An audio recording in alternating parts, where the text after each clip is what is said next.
Hello, my beloved subjects. It is I, Arthur, the greatest of all the kings of England, the once and future king. I have returned as promised at England's hour of greatest need, and now ask you to throw off the shackles of lesser kings, emperors, and bow the knee to me, rightful sovereign of all England. Wait just a second. Who did you say you were king of? Why, the English, the people whose euphonious language is heard all over the world, from pole to pole, from meridian to meridian. It is over this vast people that I reign. And I know I went away to Avalon for a while, sort of lost track of the time, don't you know? There were ferries, it was weird, if I'm honest. But I'm back to resume my rightful reign. So if you, my fellow English, would kindly bow the knee and perhaps even contribute to the royal treasury by clicking the link below. It's not easy to come back to the throne after centuries in fairyland, and every contribution helps. Yeah, that's what I thought you said. Whoever you are, you're not Arthur. Of course I am. You're not, though. King Arthur was not English. Yes, I was. Am.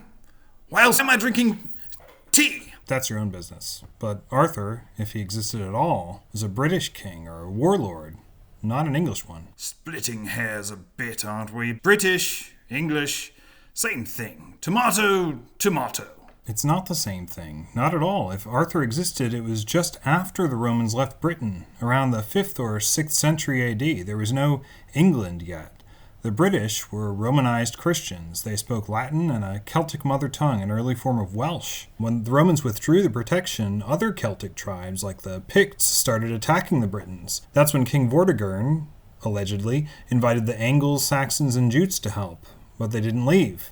They stayed and took the land for themselves. These invaders spoke a Germanic language, the ancestor of English, which is what we're speaking now, and they worshipped pagan gods related to Norse ones. That's why our language still has Thursday, Thorsday, and Wednesday, Woden'sday. Over time they conquered most of Britain, and the land came to be known as Anglaland, land of the Angles. Their language? Anglish, English.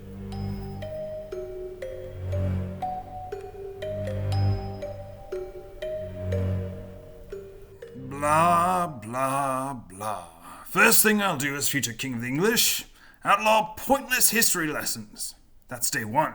What does any of this have to do with me? In the earliest sources, Arthur is a Briton fighting against the English. He's anti-English, pro-British. Subjects, don't listen to him. I love the English and the British, because they're the same thing. They may seem like synonyms now, especially to Americans. Americans, I don't know what you... But they weren't back then. One of the earliest mentions of Arthur is in the Welsh poem The Gododin from the early 6th century. It praises a war commander for his deeds in battle, but qualifies it by saying, though he was no Arthur. That tells us lots of legends of Arthur's battlefield prowess were circulating by the 6th century in Wales. It was a way of remembering how great we Britons were before the Saxons pushed us all into Wales.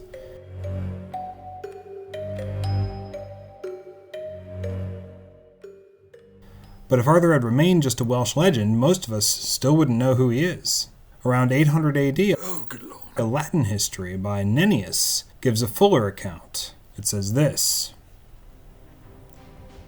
Then Arthur fought against them with the kings of the Britons. He fought 12 battles. The 12th was at Mount Badon, where 960 men fell in a single charge from Arthur, and no one struck them down but he alone. In every battle, he was victorious. So here in this first source to really detail stuff he did, he's just called the soldier or the war leader. He kills a whole lot of Saxons, the ancestors of the English, at Badon Hill.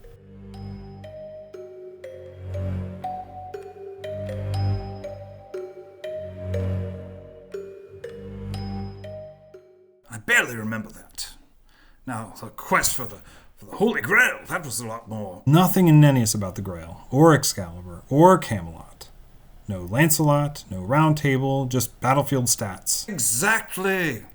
So that can't be me. I'm the King Arthur who pulled the sword from the stone and had the greatest court in all the land. My knights did the quests. I stayed behind and looked noble, like the most civilized English court. But we can trace your version from this earlier one, because a few centuries later, in 1138, we get Geoffrey of Monmouth's History of the Kings of Britain. Not England, Britain. Geoffrey presents Arthur as the most glorious British king in history. British or English, king of English speakers, as I am again. Not quite, because guess what's happened by Geoffrey's time? In 1066, the Norman French conquered England. Most of the Anglo-Saxon nobility was killed off or replaced.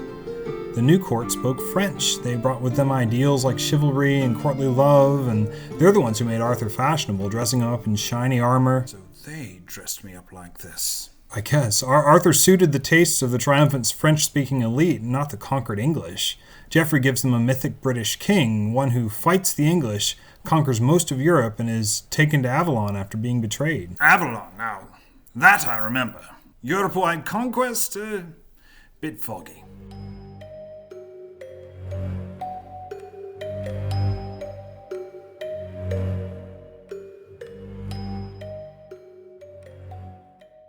But yes, I have returned. I am healed of my wounds and ready to resume my rule.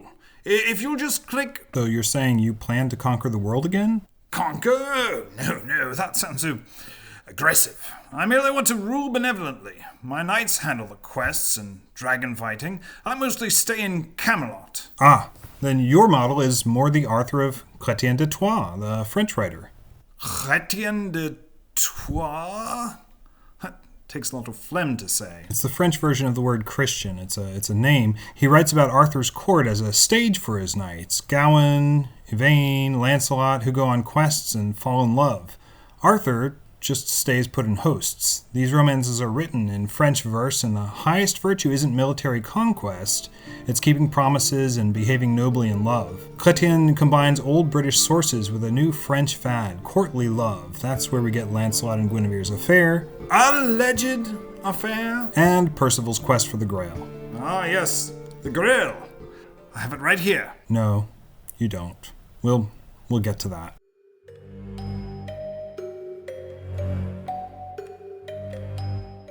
That's the King Arthur I am. I mean, I'm all of them, but Chrétien gets it right. All that Welsh stuff is cute, but the real Arthur is... French. It's written in French, and Chrétien's version comes 6 or 7 centuries after any possible historical Arthur would have lived. He puts knights in shiny armor, riding through woods, having affairs, and writing poetry like 12th century French nobles. Totally anachronistic. Arthur goes from Welsh to French, not English. Even when these stories get translated into English, the romance is toned down. Fewer kisses, more sword fights. They also really liked Sir Gawain, but there wasn't really any Lancelot or Grail, not in English. The chronicle tradition inherited from Geoffrey of Monmouth stays more popular in England. The romance tradition, innovated by Chrétien, is popular on the continent of Europe.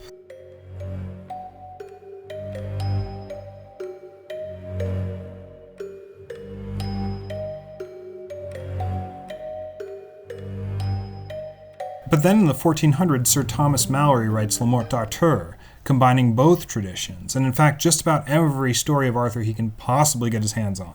He tries to put all the legends into a single timeline. It's one of the first books to be published using a brand new technology William Caxton's brought to London called the printing press. It's a sprawling English prose work. At last, the truth! Told in English. Yes, but the title is still French. Malory uses mostly French prose sources, adds some English history, and stitches it all together.